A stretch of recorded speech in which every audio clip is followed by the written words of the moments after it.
It means if you're a product owner, the shift is moving away from backlog management to problem definition and solving. Like, stop being the person who just translates the stakeholder request into Jira tickets. Instead, push back. Ask, what's the business problem we're solving? If you have an answer, then it's probably not worth building yet.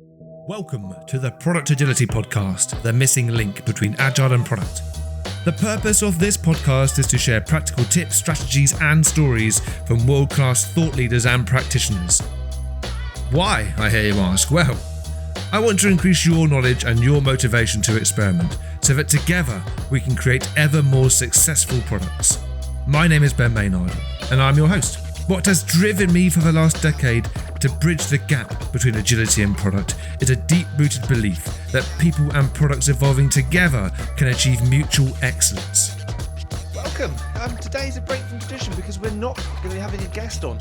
When I started the podcast many years ago, I used to do little talking pieces where I would just pick a topic that was close to my heart at a particular point in my life and basically release it as an episode.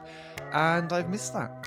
So please indulge me today because there is something which I've been doing a lot of recently and I really want to talk to you all about it, which is something that I think every product team, development team, engineering team has experienced at some point, which is the relentless focus on simply shipping features rather than solving real business problems. This is something which is so omnipresent in many organizations. I want to take some time to explore why this happens and how I found that teams can shift towards an outcome-driven approach. Also, what can leaders do to stop wasting people's time focusing on output, timelines, and deadlines, stop wasting money and effort on things that don't really, in the grand scheme of things, make a big difference for their customers, their users, and importantly, their business.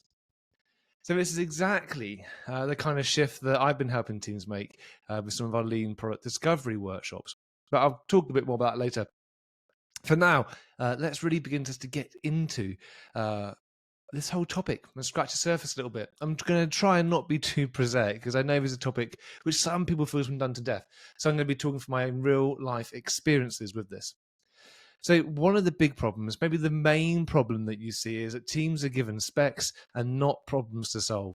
This is something which, I don't know, if you've worked in software development for any length of time, you're bound to recognize this. Teams are handed a list of features, given deadlines, and expected to deliver. No one asks what these features will actually solve, and if it's going to solve anything, is that a real problem for the customer? I think even when teams do ask, it's just often lost. One of the first software delivery teams that I worked in as a business analyst, aka I suppose what many people may now call something similar to a product owner, the devs wanted to talk to the users. I didn't think that was the thing to do. And part of me didn't think it was a thing to do because that's what I was taught. But also, I was really nervous. I didn't want to be exposed as basically talking shit because I think a lot of the stuff I was saying was made up. And so the work we were doing, the only way we ever really stood a chance that we were solving a real problem for our customers and users was by getting our engineering teams talking directly to the customers. But when the goal is simply hitting deadlines and not creating impact, that's a really hard sell.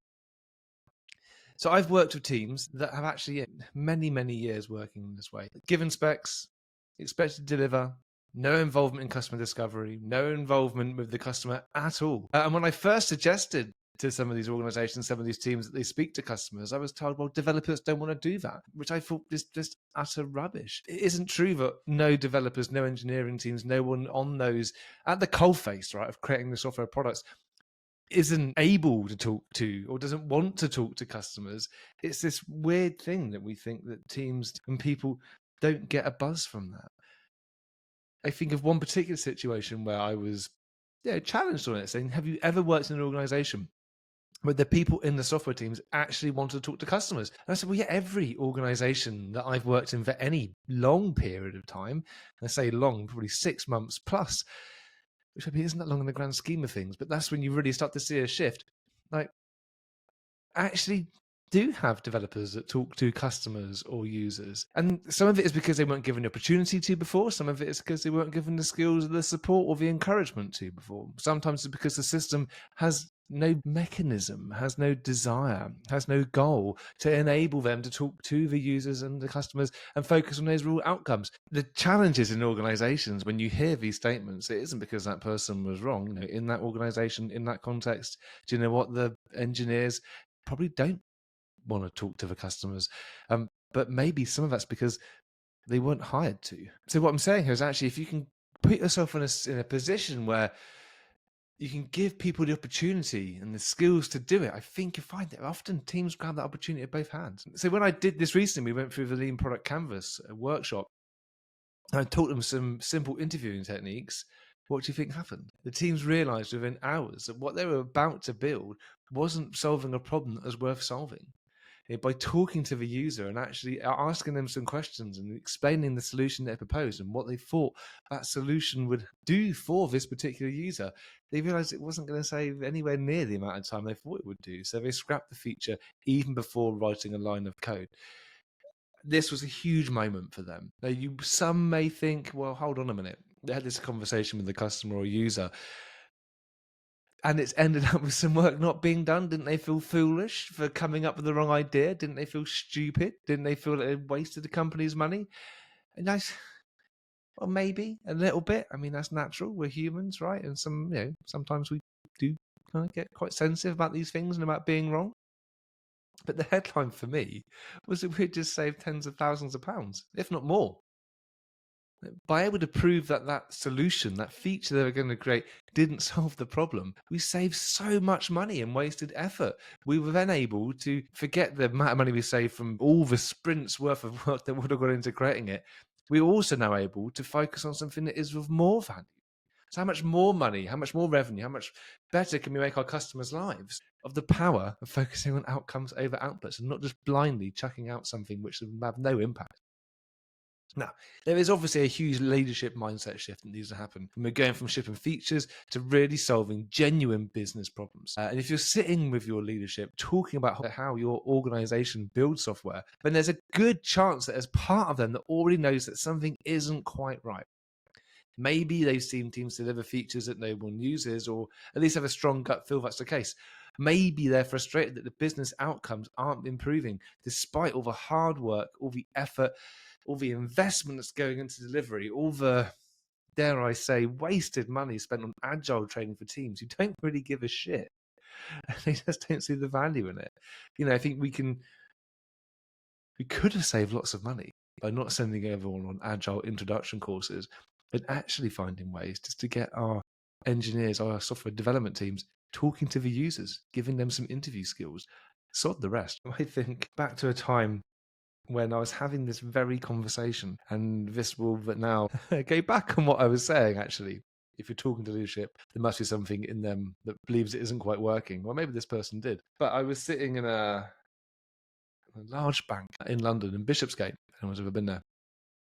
And a lovely glass building it was. And the person I was sitting and talking to told me that without a shadow of a doubt, the single thing that has made all of their software delivery successful has been a huge amount of effort into creating a really large and well-defined specification. You scratch the surface on that, and what they were successful in is delivering what was written down, and not often what was making an impact to the business. And this was a part of the organization which had been exalting the virtues of Agile. So I was confused, and I asked, well, there's an Agile principle. Developers and the business had worked together on a daily basis, or worse to that effect. And he said, that just isn't possible. It's never going to happen. We need the specs. And when I think back about Agile and my potted history with it, you know what, for me, the most impactful principle was always that, is getting the people that are receiving, the people who are willing to exchange their time or their money, or both, to have something created which makes their lives better, which improves the running of their business or their lives in some way. Like, you put those people in touch with the people that are creating the software, you give them the right techniques. I think so much of the other crap that's been taught in Agile introduction classes over the years to the software engineering teams could have just been forgotten. I really think that everyone started with the wrong thing. So it's no wonder that leadership are frustrated. And it's no wonder maybe they are searching for other options, because Agile kind of failed to deliver on a lot of that promise. And yet they're still spending more and more on delivery. So the problem is that many leaders don't really know what to do about it. And that's where perhaps, we can come in with some guidance or some support. For me, I've always found influence comes from having the hard conversations about strategy or the lack of one. Leaders, honestly, generally speaking, don't want fluff. They don't want someone telling them that they're doing it all wrong. What they need is someone who understands their reality, who can earn their trust by proving they have real world experience and in solving these problems, and can really help them and other people understand what their strategy is and how your support can help them make that strategy execution a reality. And then there's also accountability. For many leaders, output is comforting because it's measurable. If they don't trust their teams, or they say they do, but they really don't, they want a list of deliverables to hold them accountable for. And they fear that the shift to outcomes is going to make things seem too vague and too fluffy. And you know what? I don't blame them. I think all too often people are speaking about value, and we've pushed backlogs and prioritization and Scrum and the rest of it. But value, I mean, the one thing I've heard more than anything I've said about value, it's really vague. And what is value? I mean, Christ, value is something that, from a certain perspective, makes, saves, or protects the organization's bottom line. And we provide value to our customers or our users to make that impact a reality. So when we're talking about having lists of output and keeping to a time frame and promising dates, it's there to control. It's there to get around some of this fluffy value nonsense, because we've all been too vague about it. And I think this is the big shift that we can see, particularly when going through something like the Lean Product Canvas, is that outcomes don't have to be vague. They're just measured differently. So instead of saying we'll deliver feature X or batch of features Y by Q3, we shift to kind of saying, okay, well, let's show progress as we go. Let's talk about the outcome, and let's say who is doing what by how much. Let's create measurable goals on the short term, which we can then create hypotheses to test our solutions and always be working towards that. And so we can begin to root our progress in meaningful outcomes.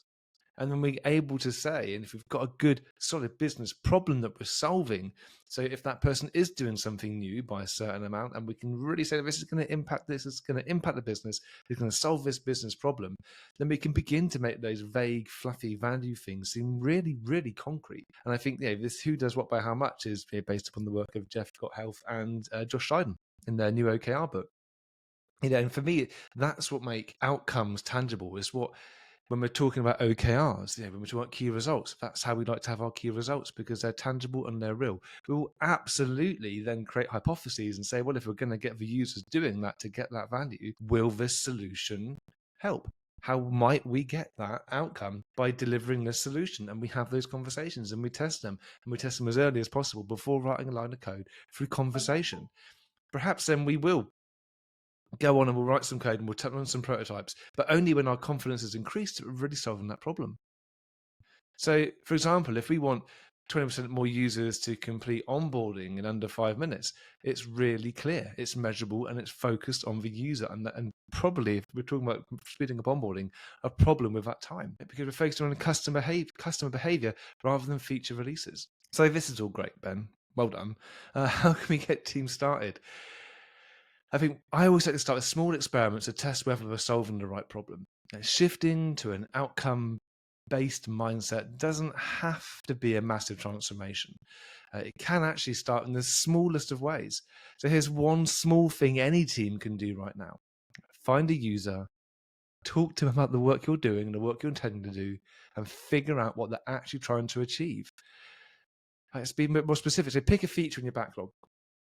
Instead of debating its priority or going into endless refinement sessions and trying to understand what's the task breakdown, etc., without that user being in the room or as a proxy, let's get that product backlog item, all those items. Let's not debate the priority of it, because if we're picking it, then surely it must be a priority. Let's get the team together and let's challenge them and say, let's find one customer or user and ask them how they currently solve this problem.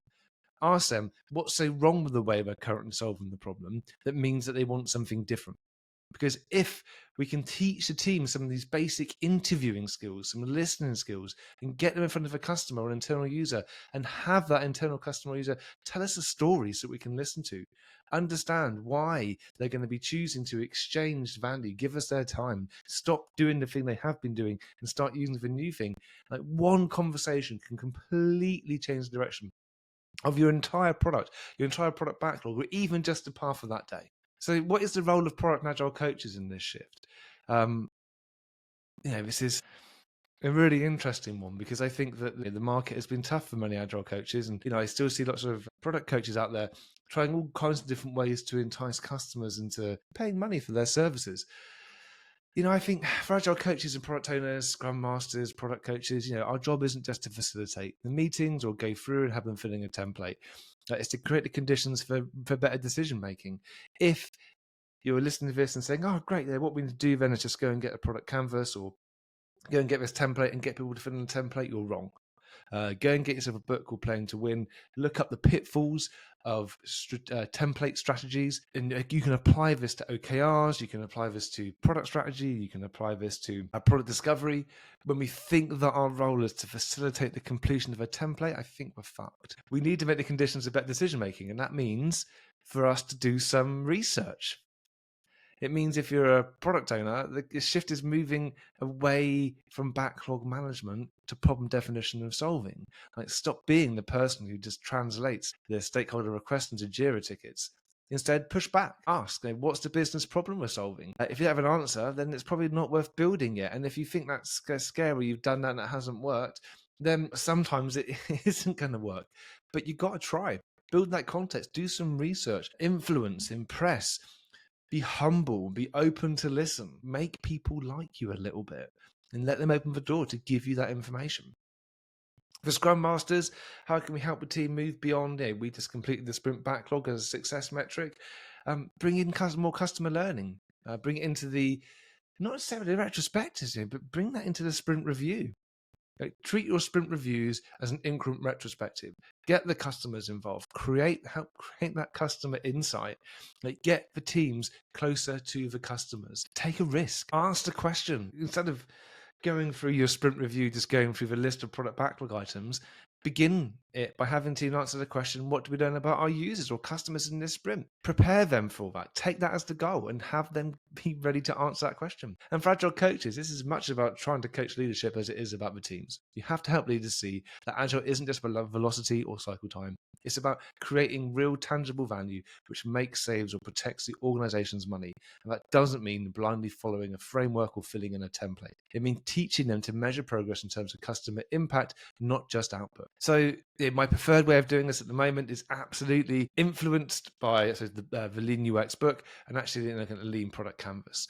And when I look to engage teams, there's two ways typically that I would tend to engage people with this. One approach, and this is a risky one, is to do a really intensive 2-day workshop. And I've been doing this quite a lot over the last month or so, where teams work through the Lean Product Canvas. But I've also done a ton of research in the background. We begin to look at all of the content that they've been putting up on the canvas as we're going through lots of different facilitated and very excellently structured activities as just assumptions to start testing. It's all about declaring our assumptions. The other approach is spreading out over a number of weeks in 2-hour blocks. And this is really quite nice because it does give time for people to do some research, to then complete something beforehand. You go into the room or the virtual room, you give them some support, you go through, and then you gradually build it up over the course of a couple of weeks. What this also gives you good opportunity to do is to go away and do more research, do that more learning, and kind of gives you plenty of time then to prepare for what's going to come up. Either way, the goal is the same. By the end, each team has a hypotheses backlog, a prioritized list of ideas backed by research that they can start testing right away, even if that isn't writing code. But to really make this work, it isn't just about the facilitator running a process. It isn't about me going in there and just kind of going through a 5-minute by 5-minute schedule and just kind of carrying it all out. I'm going to bang on about it again. You really have to understand the company's strategic and product vision and goals here. This isn't about this isn't about just filling in the canvas. It's about facilitating better business decisions. So if this sounds like the kind of shift your team needs, then drop me a line. Let's have a chat. Yeah, but I'm absolutely happy to help you in any way that I can do. By going through the Lean product canvas, by giving you some insights into the workshops that I run, then please do drop me a line on LinkedIn. Very easy to find. If you want help and support, and this is something I'll offer for free, in defining clear business problems instead of looking at feature requests, if you want some little tips to interview customers to validate what they actually need, if you want to create actionable hypotheses backlogs that really drive outcomes, then drop me a line. I'm more than happy to give you half an hour of my time. If you're really, really keen, you like this, then yeah, absolutely go on to sheave.co.uk and bag yourself one of the limited places we have on some of our upcoming workshops for this. Anyway, that's me done. I've quite enjoyed just kind of venting my spleen a little bit on this. And I hope you have enjoyed listening to it too. If you have enjoyed listening to it, why not share this with someone who you think needs to hear the truth about focusing on outcomes over output? Somebody who is perhaps feeling a bit lost and doesn't quite know where to turn because we know the job market is hard. And I thank you very much for listening. Over the next month or two, we're going to be running a few of these little experiments and see how well they land. The main way that I know how well it lands is by how many people download the episode. And the downloads across all of our episodes are still creeping up quite nicely. We're running at about 30,000 downloads now since the podcast was created. And it'd be great if we can get that 50,000 by the end of the year. So if you liked it, share it, put something on LinkedIn, or just, feel happy that you got some value from it. If you didn't like it, even better. Let the world know. Let me know, because it's only with that data, that feedback, that any of us can get better. So this is me signing off, and until next week, and my name is Ben Maynard, and this is the Product Agility Podcast.